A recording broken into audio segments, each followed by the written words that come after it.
Movie की शुरुआत में हमें एक फार्म दिखाया जाता है जहां पर एक चमकती हुई चीज खेतों में भाग रही थी। फिर सुबह होती है और हमें एक आदमी को दिखाया जाता है। वह फार्म का ओनर होता है। जब वह देखता है कि उसके खेतों को किसी ने बर्बाद कर दिया है तो वह अपने बेटों को बुलाता है और उन्हें रात में पहरा देने का आदेश देता है ताकि वे पता लगा सके कि फार्म को किसने रौंदा। और उन भाइयों में से सबसे छोटा भाई होता है जिसको वो निकम्मा समझते हैं। उसका नाम जॉन होता है। दोनों भाई जॉन का फायदा उठाकर उसे पहरेदारी करने के लिए कहते हैं जिससे वह मान जाता है। फिर रात में जॉन खेतों में बैठा होता है, तभी उसे कुछ आवाज आती है। जब वह पीछे मुड़कर देखता है तो उसे एक बड़ा सफेद घोड़ा दिखाई देता है। वह उस घोड़े को पकड़ने के लिए उस पर रस्सी फेंक देता है। अचानक रस्सी कस जाती है और घोड़ा उसे खेतों और घास के मैदानों में ले जाने लगता है। भागते हुए घोड़े का बैलेंस बिगड़ जाता है और दलदल में गिर जाता है। तब जॉन पवन चक्की की मदद से डूबते हुए घोड़े को बाहर निकालता है। जॉन उसे रोता हुआ देखकर फिर यह वचन लेते हुए कहता है कि वह अब उनके खेतों पर नहीं आएगा। अगली सुबह अस्तबल में वह दो घोड़े को देखता है जिससे देखकर वो हैरान हो जाता है। तभी उसे पीछे से एक आवाज आती है। वह पीछे मुड़कर देखता है तो उसे एक छोटा सा घोड़ा दिखाई देता है और वह उसे कहता है कि मेरा नाम पॉल है। वह उसी घोड़े का बेटा होता है जिसे रात को जॉन ने बचाया होता है और उसे गिफ्ट के तौर पर घोड़े दिए होते हैं। जॉन धन प्राप्त करना चाहता था तो वह उन्हें बाजार ले जाता है उन्हें बेचने के लिए। जब वे बाजार पहुंचते तो वहां सभी लोग उन शानदार घोड़े को देखकर हैरान हो जाते हैं और उसे खरीदने के लिए कीमत लगाने लगते हैं। लेकिन वह अपने घोड़े राजा को बेचना चाहता था। जब वह राजा के पास आता है तो उसका मंत्री राजा को कहता है कि यह घोड़े तो चोरी के लग रहे हैं। इस बात का फायदा उठाकर वह बिना जॉन को पैसे दिए उससे घोड़े ले लेता है। कोई पैसा नहीं मिलने पर जॉन फॉल से उसकी मदद करने के लिए कहता है। तब फॉल सीटी बजाकर घोड़े को वापस बुलाता है जिससे वह घोड़े दौड़कर जॉन के पास आ जाते हैं और वहां राजा आटे में गिर जाता है जिससे उसे जॉन पर बहुत गुस्सा आता है। लेकिन वह उसे कुछ नहीं कहता और उसे घोड़े की कीमत लगाने के लिए कहता है। लेकिन जॉन उनकी बहुत ज़्यादा कीमत लगाता है। तभी उसके एडवाइज़र उसे एक सुझाव देते हैं और कहता है कि वह जॉन को कम काम पर रखने के लिए जिससे वह जॉन से उनकी बेइज्जती का बदला ले सके, जिससे जॉन भी सहमत हो जाता है और वहाँ पर काम करने लगता है। राजा जॉन से बदला लेना चाहता था और उसे मार डालना चाहता है।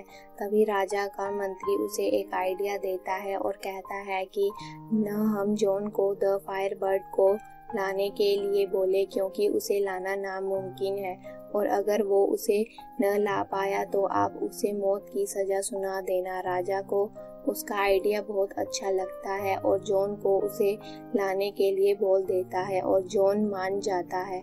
जॉन और पॉल फायरबर्ड की तलाश में जाते हैं। रास्ते में उन्हें नर्स दिखते हैं। पॉल जॉन को बताता है कि ये नर्स फायरबर्ड के फेवरेट हैं। हम उसे पकड़ने के लिए इसका इस्तेमाल करेंगे और इसे खाने के बाद वह बेहोश हो जाएगा। तभी वहाँ फायरबर्ड आता है और नर्स को खाने लगता है जिसे खाकर वह बेहोश हो जाता है। अगली सुबह जॉन पक्षी को जंजीरों में बांध देता है। फॉल हमें बताता है कि पक्षी केवल तभी गर्म हो सकता है जब वह मुक्त हो। जंजीरों में जकड़े होने की वजह से वह रोने लगता है। यह देखकर जॉन उसे आज़ाद कर देता है और वह वहां से उड़कर चला जाता है। उनकी वापसी पर जल्लाद जॉन को ब्लॉक में ले जाते हैं। वह सबको बताते हैं कि उन्होंने फायरबर्ड को पकड़ लिया था लेकिन बाद में उसे मुक्त कर दिया, लेकिन कोई भी उस पर विश्वास नहीं करता। जल्लाद उसे कुल्हाड़ी से मारने वाला ही होता है। तभी वहाँ फायरबर्ड आ जाता है।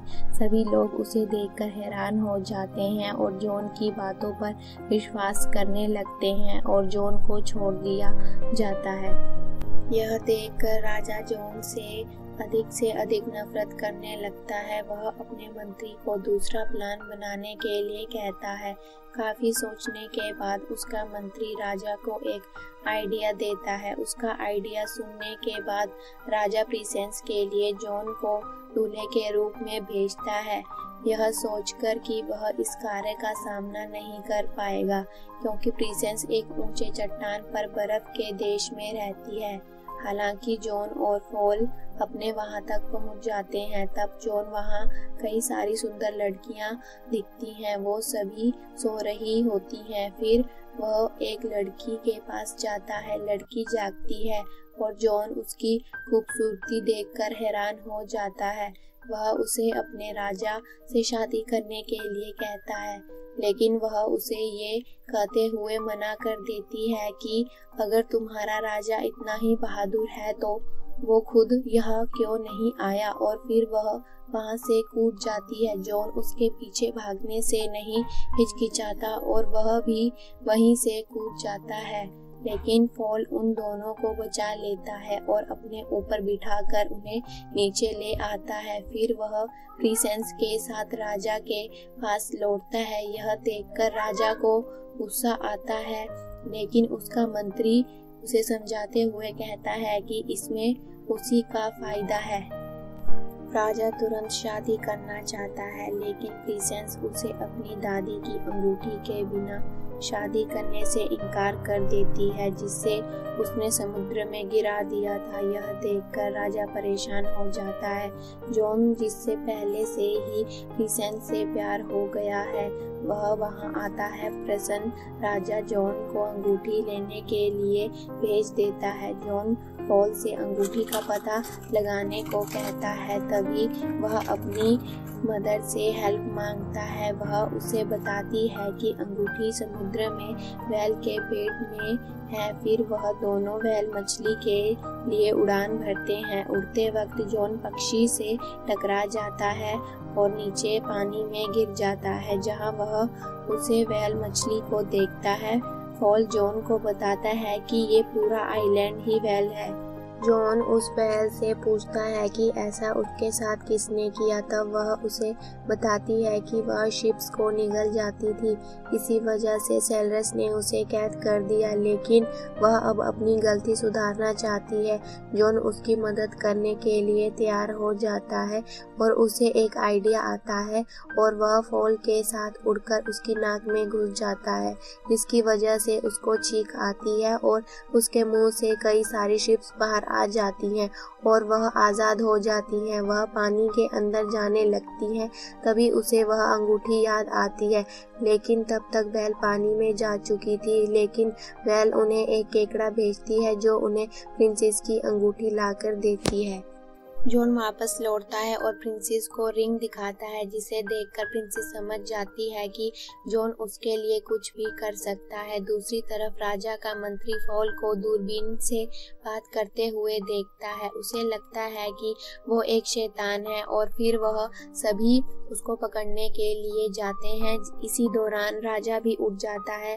जब वह फॉल को प्रिंसेस की खिड़की पर देखता है तो वह उसे शूट कर देता है और राजा जॉन पर प्रिंसेस को अपहरण करने के जुर्म में गिरफ्तार कर लेता है और कहता है कि जल्द ही उसे मौत की सजा मिलेगी। तभी प्रिंसेस फॉल में मिलती है और उसको बताती है कि उसके आइडिया की वजह से जॉन मुसीबत में पड़ गया है। वह उससे कहती है उसने शादी से बचने के लिए किंग को 3 अलग अलग पोट्स में नहाने को कहा था, जहां पर पहले पोट में उबलता हुआ पानी, दूसरे में बर्फ का पानी और तीसरे में उबलता हुआ दूध होगा। वह राजा को बताती है कि ऐसा करने से वह दोबारा जवान हो जाएंगे, लेकिन किंग को उसकी बातों पर विश्वास नहीं हो रहा था। लेकिन तभी उसका मंत्री उसको कहता है कि पहले वह ये सब जॉन पर टेस्ट करके देखेंगे। प्रिंसेस फॉल को उससे बचने का तरीका बताती है और कहती है कि जब जॉन पोटस में कूदेगा तो वह पहले कढ़ाई में अपनी दादी की अंगूठी, दूसरे में फायरबर्ड का पंख और तीसरे में जीवन और मृत्यु का फूल डाले तो उसकी जान बच सकती है। फॉल उससे उस फूल के बारे में पूछता है जिससे प्रिंसेस उसे बताती है कि वो दुनिया के आखिरी कोने में मिलेगा। फॉल इंजर्ड होने के बावजूद भी फूल को लेने के लिए निकल पड़ता है। अगली सुबह राजा ने पंखड़ी रूप से घोषणा की वह जॉन को छुटकारे का मौका दे रहा है और उसे कढ़ाई में कूदने का आदेश देता है। जैसे ही वह पहली कढ़ाई में कूदता है, प्रिंसेस अपनी अंगूठी फेंकती है और जॉन वहां से सुरक्षित निकलकर दूसरे पोर्ट में गिर जाता है। जैसे ही वह दूसरे पोर्ट में गिरता है, फायरबर्ड अपना पंख उसमें गिरा देता है और वह तीसरे पोर्ट में गिर जाता है। प्रिंसेस फॉल का इंतजार कर रही थी, वो कब आएगा। दूसरी तरफ हमें दिखाया जाता है कि फॉल फूल तक पहुंच जाता है और फिर उसे पता चलता है कि जो भी इस फूल को तोड़ेगा उसकी मृत्यु हो जाएगी, लेकिन वह इस बात की परवाह किए बिना फूल तोड़ देता है।